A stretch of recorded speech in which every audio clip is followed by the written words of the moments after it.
सरस्वती शिक्षा समिति पाली कक्षा 9 विषय हिंदी। पाठ संख्या है ग्रामश्री। मैं आज द्वितीय पद को पढ़ना शुरू करेंगे। लेखक सुमित्रानंदन पंत हैं, जिसमें मैं सबसे पहले पद को पढ़ता हूँ कि रोमांचित सी लगती वसुधा आई, जो गेहूं में बाली अरहर सनई की सोने की किणकिणियाँ हैं शोभाशाली। उड़ती भीगी तेलाक्त गंध, फूली सरसों पीली पीली, लो हरित धरा से झांक रही नीलम कली तीसी नीली। इसमें शब्दार्थ हैं जैसे रोमांचित यानी प्रसन्न, वसुधा यानी धरती, सनई यानी एक पौधा जिसकी छाल से रस्सी बनाई जाती है। किणकिणियाँ कमर पर बांधने वाला एक घुंघरूदार गहना है जिसको करदनी भी कहते हैं। बिनी यानी बिगी हुई, मीठी यानी मीठी, तेलाक्त यानी तेलयुक्त, हरित धरा यानी हरी धरती। तीसी एक खाद्य पदार्थ के पौधे का फूल है, अलसी जैसा होता है। अलसी का भी प्रयोग इसी में किया जाता है। पद का प्रसंग रहेगा जिसमें कवि वसंत ऋतु के आगमन पर पर्वत प्रदेशों में ग्राम की जो एक गांव की अनुपम प्राकृतिक शोभा का सुंदर चित्रण प्रस्तुत करते हुए कहता है कि गांव की छटा बड़ी ही अद्भुत है और धरती उसको रोमांचित करने वाली जैसी लगती है। अभी अपन पद के अनुसार व्याख्या करेंगे। रोमांचित सी लगती वसुधा आई, जो गेहूं में बाली। कवि यह कहता है कि यहाँ प्रकृति के सौंदर्य के वर्णन करते हुए कहता है कि वसंत ऋतु का आगमन होने के बाद में जब कहते हैं कि ये धरती जैसे रोमांच से भर गई जैसी लगती है।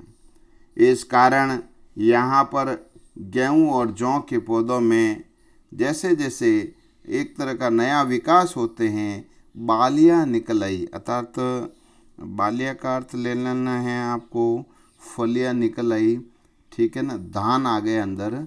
और अब अरहर और सनई की पकी हुई इन फसलों में फलियों के बीच में अब पकी हुई फसल पकने के बाद में फलियाँ लग जाती है और उनके बीच से जैसे हवा निकलती है ना, हवा से फलियाँ बज उठने लगती है और उसके अंदर जो गोल सुनहरे दाने जो आ गए हैं, इसी के कारण वो बजने लग जाती है और बहुत ही शोभायमान, बहुत ही भव्य सुंदर प्रतीत हो रही है।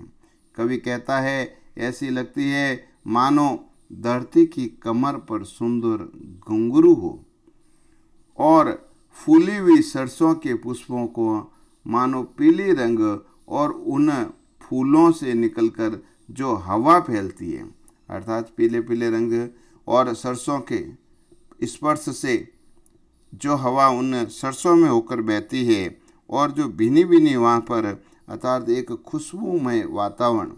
कहते हैं वसंत ऋतु में फसलों के पास से जो हवा निकलती है एकदम ही एक भीनी भीनी महक को लिए हुए होती है और खेतों की जो धरती हैं, धरती से निकलने वाले इस नीले नीले फूल, खेतों में अलग अलग और फसलें बोई हुई है, अलसी की फसल है, इसमें नीले फूल आते हैं और तीसी के ऊपर जो छोटे छोटे पौधे हैं वो धरती के सौंदर्य को निहारने के लिए जैसे इस हरी भरी धरती से ऐसा लगता है जैसे वो झांक रहे हो।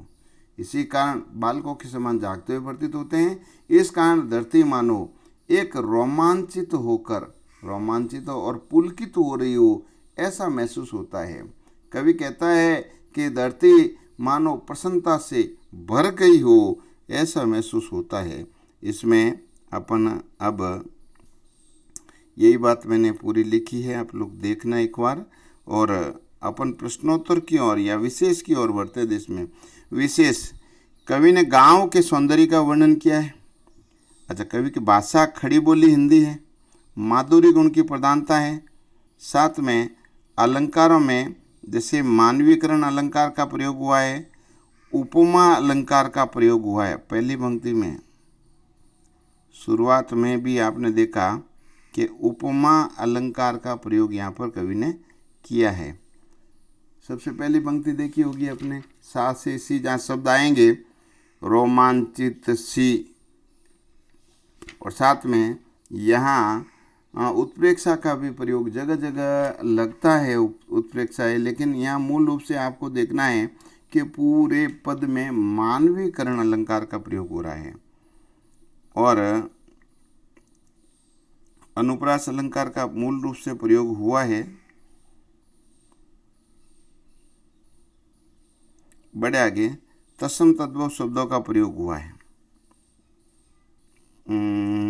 साथ में अब गृह कार्य में देखते हैं कि पहला प्रश्न आपको करना है कि कवि ने यहाँ पर किस मौसम के सौंदर्य का वर्णन किया है।